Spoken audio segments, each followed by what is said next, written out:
All right, take two. Le Chatelier's principle is what we're looking at today. And basically, Le Chatelier's principle says, in a nutshell, that if you stress a reaction or change any conditions in a reaction that's at equilibrium, it's going to proceed either forward or reverse until it gets back to that same ratio, that same set of conditions. How it shifts depends on what kind of stress you applied. So looking here at Jasmina, she's at equilibrium right now, right? She's all happy and go-lucky. And well, I'm going to stress her out. And the way I'm going to do that is I'm going to push her head back. So what is she going to do in response to get back to equilibrium? Just come forward. It's okay. Yeah, she's going to come back. Most people actually try to push back. She just fell backwards. So yeah, she's going to push back the opposite direction to get back to that same equilibrium state. So that's kind of what's happening when we stress the system out. And there are three ways we can stress the system, and it's going to respond to those stresses. The first way is through changing concentration of something in the system. The second way is to change the pressure, which most problems will say volume, and then you have to change it to pressure. And then the third way is through changing the temperature of the system, because you remember that equilibrium constants are temperature dependent. So let's look at those individually, and this is definitely a review of Chem 1, so you guys should have no problem with this. If I were to change the concentration of a reactant or product, the reaction's going to shift to alleviate the stress. So let's say I add a bunch of A2. It wants to get rid of that A2 I added. So what's going to happen? Which way is it going to proceed? Forward. It's going to shift right more quickly or more often until it gets back to that same product to reactant ratio to alleviate that stress. Okay? Let's say I were to add a bunch of AB to the system. Which way is it going to shift? To the left to alleviate, get rid of the AB until it gets back to that same product to reactant ratio.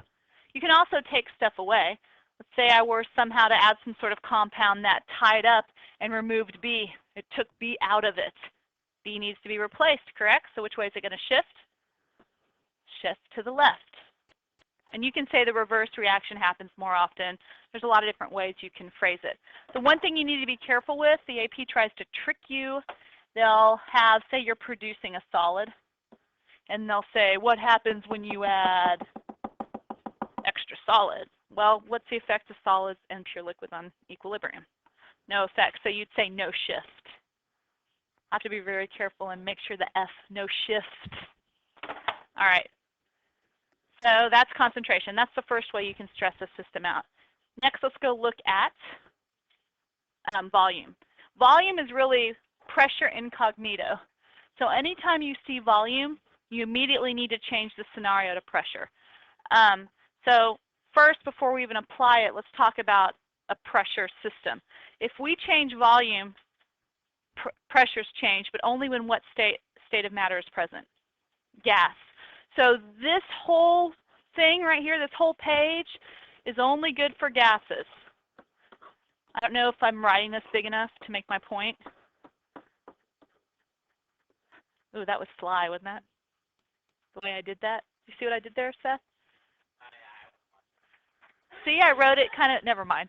Anyway, it was impressive in my head.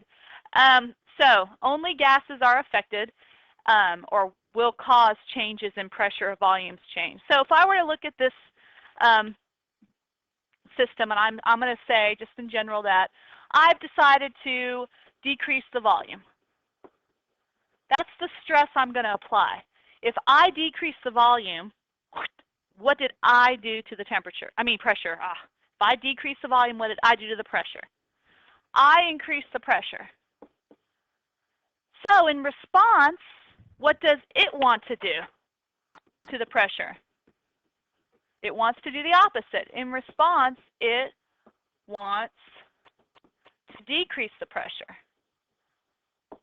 Well, this is where we look at moles of gas. How many moles of gas are on the reactant side of this reaction? 1. How many on the product? 2. So this is what we call a low pressure side. This is a high pressure side. The more moles of gas you have, do you agree there's more collisions? So higher pressure, all right?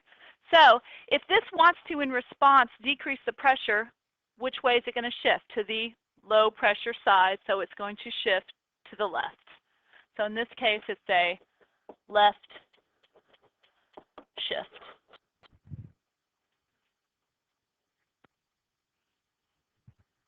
So let's talk through the reverse.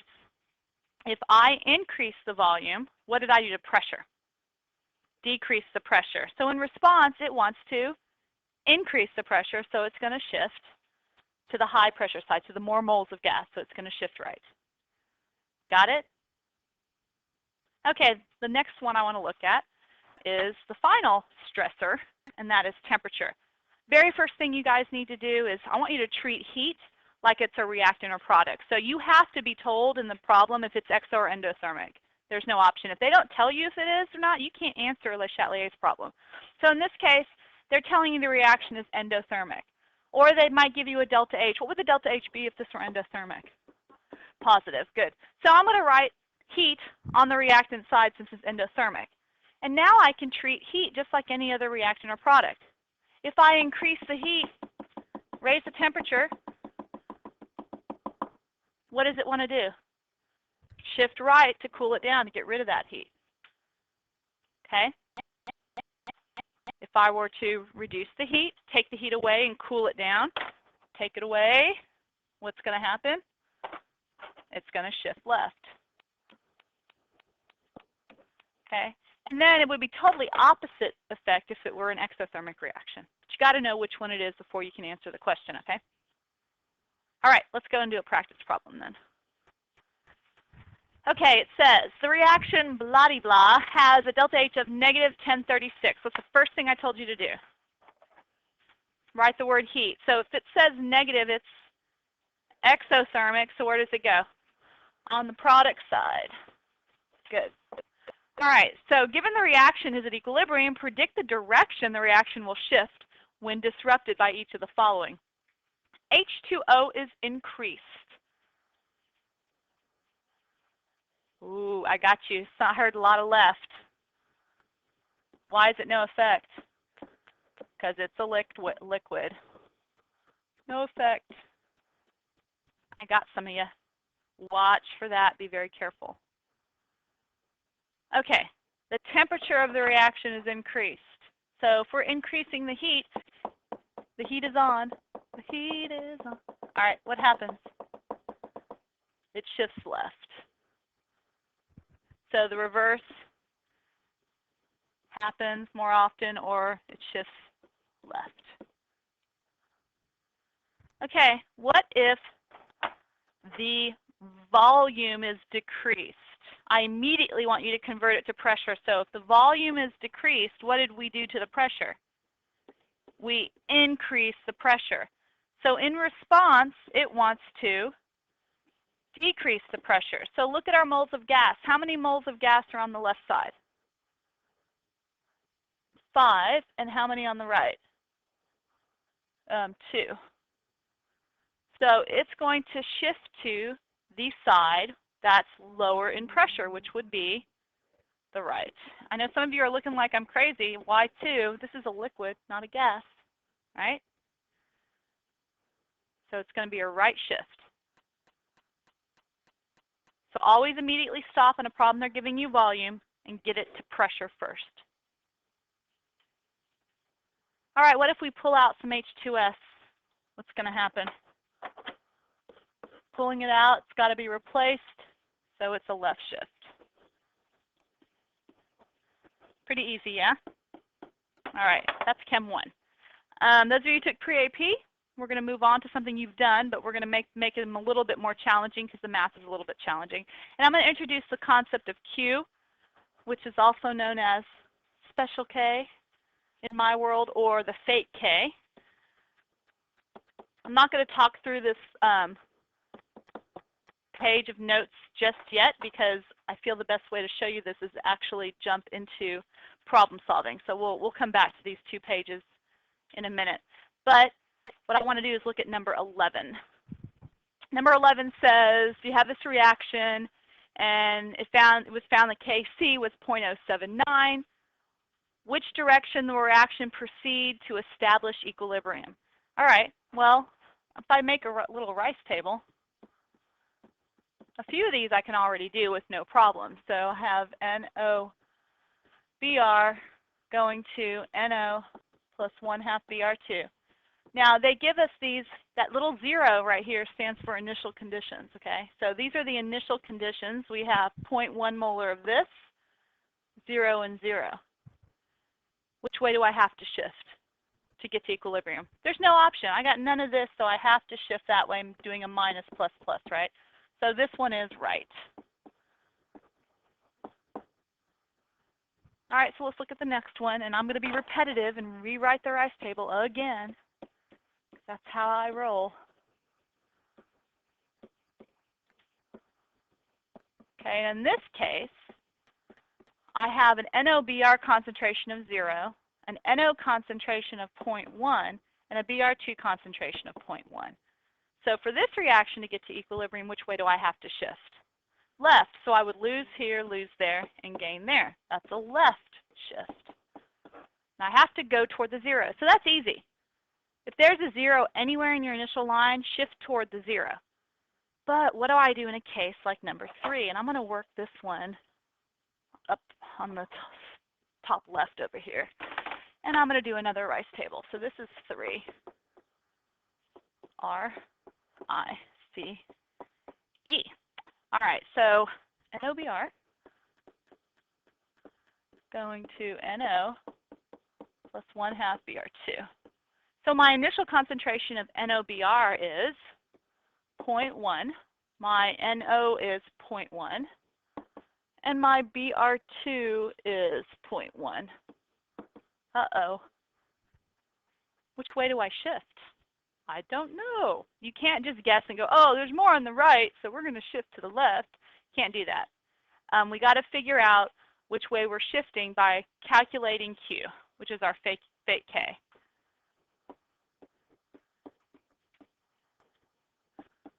What Q is the same thing as K, but it's what K is at the very beginning before equilibrium starts.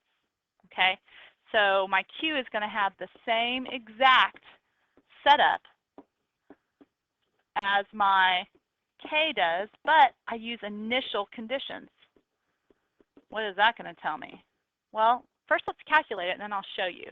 So here's my Q. Go ahead and plug in 0.1 to everything. You end up needing the square root of 0.1 after the math, after everything cancels, and you plug in all those 0.1s. What do we get for Q? All right, so we get 0.316. Okay. Q is at initial conditions. K is at equilibrium. We want to get to equilibrium, right? So Q right now is greater than K or less than K? Q is greater than K. The whole idea about this is Q wants to be like K. To be at equilibrium, I need to become the same ratio that K is, right? So it's knowing that this is, so if Q wants to become like K, does Q need to get bigger or smaller? Q needs to get smaller.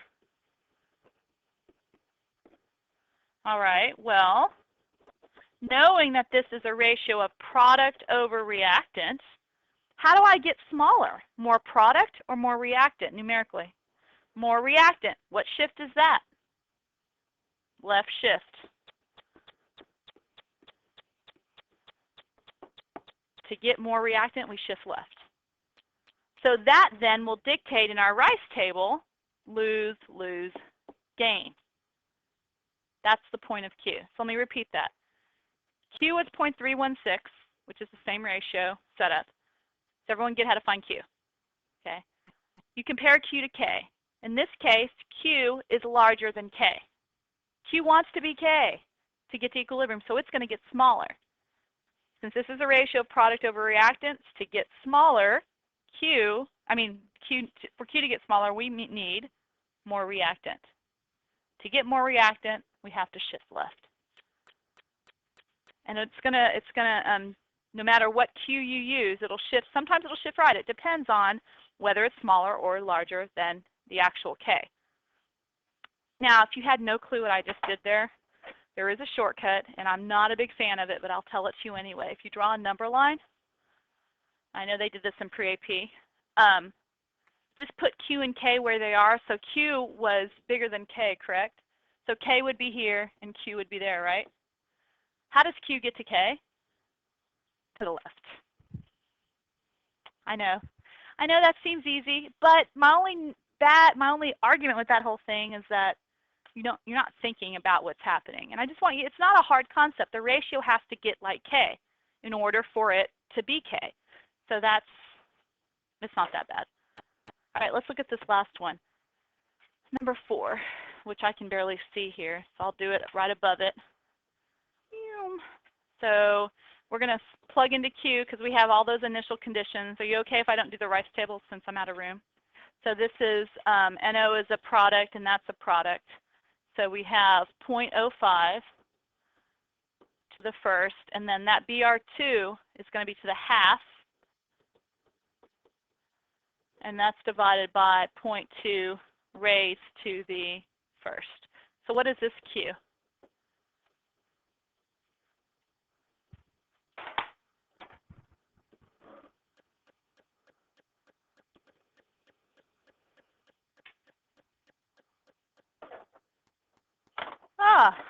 That sounds familiar.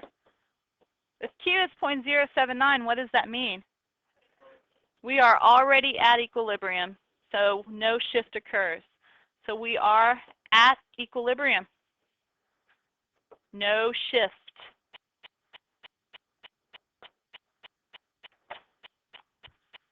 Questions? Yay, all right. Okay, so let's do some application here.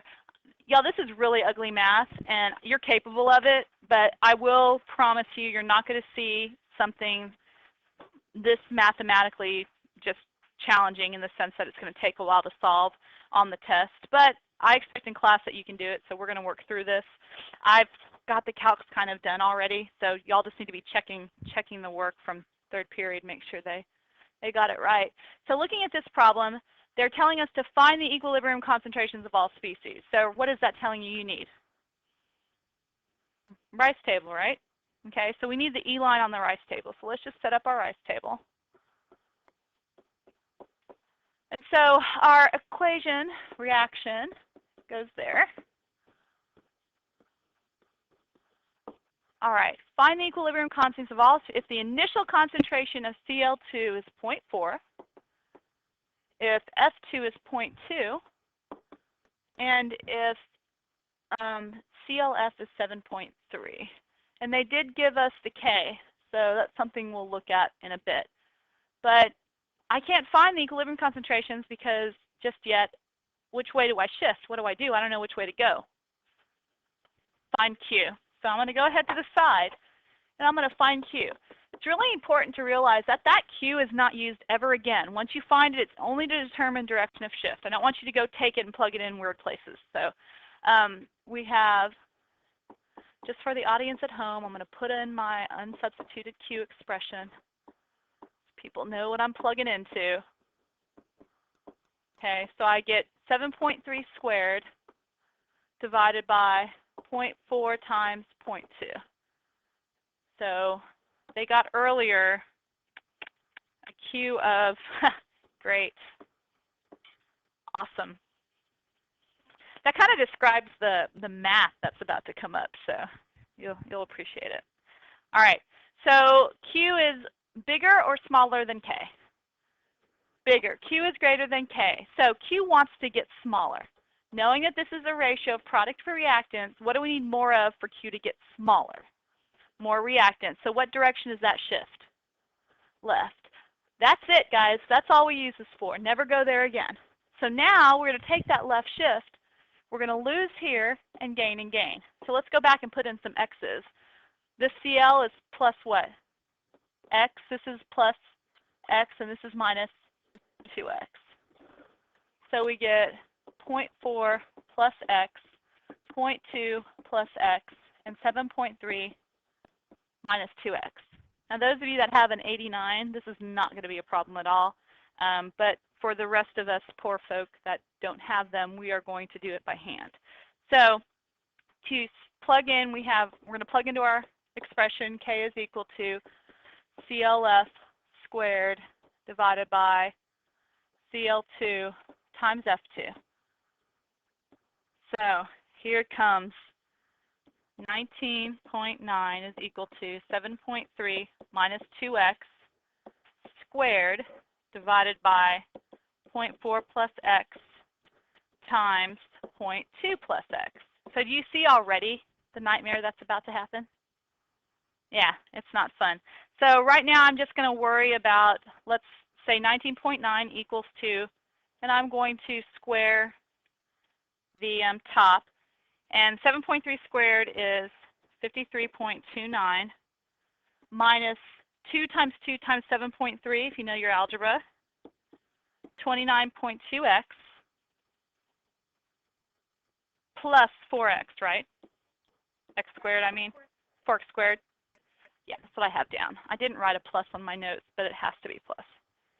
Okay, so that's going to be divided by, now let's FOIL out this denominator.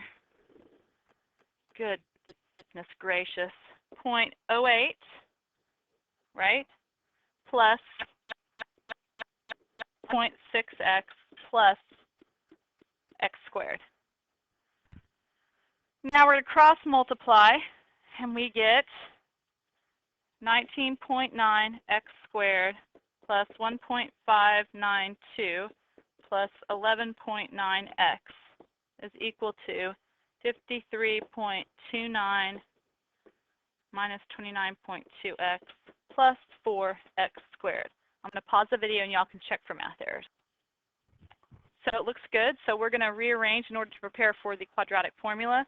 0 equals 15.9 x squared plus 41.1x minus 51.698. So when you plug this into quad form, we can cover that up because we're never using that q again. I got x being 0.926. Did anyone get into the other root? I didn't write the other root down. Negative 4.5? Negative 3.5. So we know negative 3 can't be it. So this is our x. So now that we have x, we can take it, plug it into all the values of x on the E line to find our concentrations. So my final concentrations I got for Cl2, 1.33 moles per liter. For F2, I got 1.13. And then for my CLF, I got 5.45. And again, I will not do this to you on an exam. But I don't think it's that impossible. It's just a lot of math.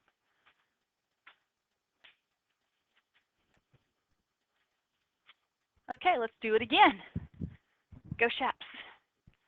All right, we have a reaction. Kc is 170 for, it's a small reaction, so you think the math would be easier, but guess what? It's not. Suppose the initial concentration of NO2 is 0.1015 and the other is 0.025. Determine the equilibrium concentration of all species. So again, our rice tables, our little reaction smaller, which is nice. So we get 2 NO2 dimerizes, goes to N2O4. We have 0.015 and 0.025. All right, so which way do we have to shift? I don't know. What do we do? We're going to have to find Q to determine direction of shift.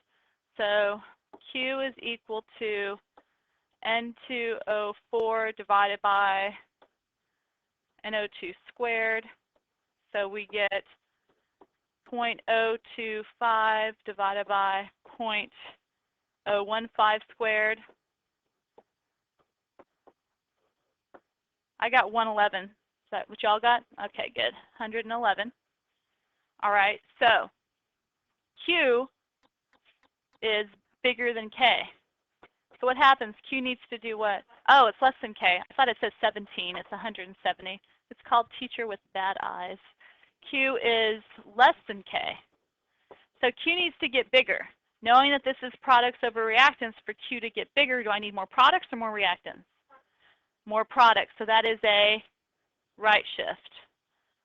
So we're going to shift right. So again, I'm never looking at that Q stuff again on the side. I'm going to shift right, so I'm going to lose and gain. How many am I going to lose? 2x and gain x. So I get 0.015 minus 2x and 0.025 plus x. So if I'm solving for the equilibrium line, I'm going to have to set it equal to my K and substitute it into the expression. So Kc is equal to the concentration of N2O4 to the first divided by the concentration of NO2 squared.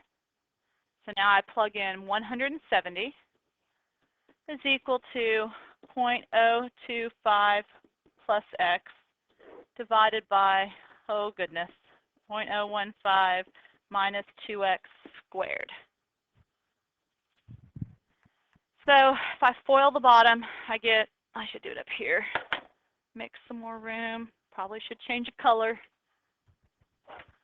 I'm getting 170 is equal to 0.025 plus x all over 2.25 times 10 to the negative fourth minus 0.06x plus 4x. Do y'all agree? Okay. And then I'm going to cross multiply, and I get 0.03825 minus 10.2x plus 680 x squared. And that's going to be set equal to 0.025 plus x. Oh, don't go out on me now. You bored. 0.025 plus, yeah, it's not working. Great. Good time to stop working during the middle of that math problem. Well, I'm going to keep talking, and y'all keep doing this. When you, I think it's back. Good. So we're going to reorganize so we can set it equal to 0. We get 680x squared minus 11.2x plus 0.01325. That's equal to 0. And when I did that, I got, I'm glad we did this problem because look, we have 2 positive roots this time. Did y'all get this? And then the other is 0.00128. How do I know which one to use? Correct. If we take this first one and plug it into the line up here, it's going to make this a negative value, and so it can't be that one. So it's not this one. This has to be the root. So in doing so, we end up with our NO concentration, NO2, excuse me. I got 0.0124, and my N2O4 concentration, I got 0.00263. And these are moles per liter. So again, ugly, ugly algebra. But not beyond the scope of what you guys are capable of. All right. I like this next problem, even though we don't have to solve for Q in these. I like them because you get to see the whole concept of something being solid in action on a rice table and what to do with it. So this is our last problem of the day. It says Kc for the decomposition of ammonium hydrogen sulfide is 1.8 E4. Is that a -4? -4. When the pure salt decomposes in a flask, what are the equilibrium concentrations of the 2 gases there? So let's go ahead and start our rice table because we need equilibrium concentrations, and they don't give them to us. We got to solve. NH4HS is in equilibrium with ammonia and hydrogen sulfide. When the pure salt, if you just take the pure salt, put it in a flask at a particular temperature, it's going to start to decompose. All right, just automatically. So we really don't matter. That decomposition is not going to change on how much salt we have. It's going to happen. So since that's a solid, we don't even put it in the rice table. But there's a ton of it, yet some of it is still going to decompose. So originally we have none. Which way do we have to shift? Right, because even though we don't care how much leaves, I'm just writing that there is stuff leaving, okay? But again, we're not going to talk about it because the amount that leaves is negligible since that's a solid. We get an x there and an x there, plus x plus x. So that gives us here an x and an x. And this freaks people out, but it shouldn't, because your expression, because that thing is a solid, doesn't even include. That's the expression. It doesn't include the reactant because it's a solid, so we leave it out of the expression. So all we have to do here is 1.8. Now this is math I can deal with. Is equal to x squared. So x turns out to be 0.0134 moles per liter. And that's equal also to the concentration of both products. Those are both x.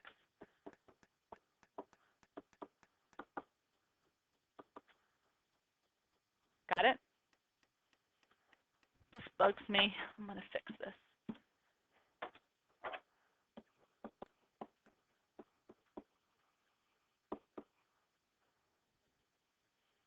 Okay, now we're going to look at it, and we're going to say we're going to use that same solid, but we're going to put it in a flask that there's already some ammonia present.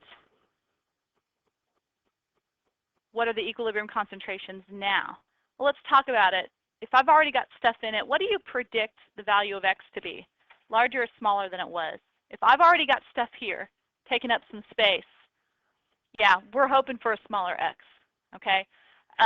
Now, the concentration of NH3 won't be smaller because we're starting with a really high concentration here, but our H2S will be at a smaller concentration, hopefully, as well, because the x is smaller. So let's go ahead and solve.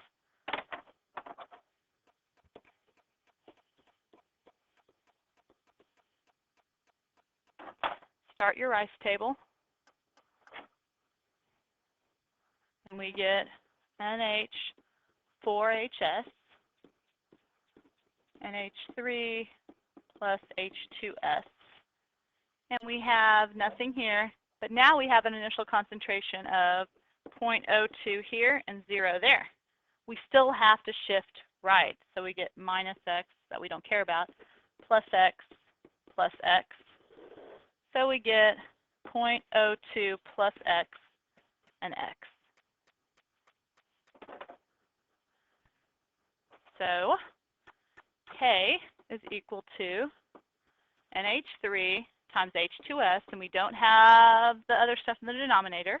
We get 1.8 times 10 to the negative fourth is equal to 0.02 plus x times x. So I get this equal to 0.02x plus x squared. And this level, this I kind of expect. I foresee you getting this kind of level stuff on the test. Equals x squared plus 0.02x minus 1.8, because you have quad form, so you can just plug that into quad form. And when you do, what do you get as your x? 0.00673? I'm out of room. Where to go here? I'm out of room. So in this problem, x is equal to 0.00673. So my concentration of this guy, I'll just write it down here, is 0.02673 or 0.0267. And this one is 0.02, I'm sorry, 0.0673. That's because it's just x. Moles per liter. And again, I prefer if you had it somewhere on the side boxed. I just am out of room.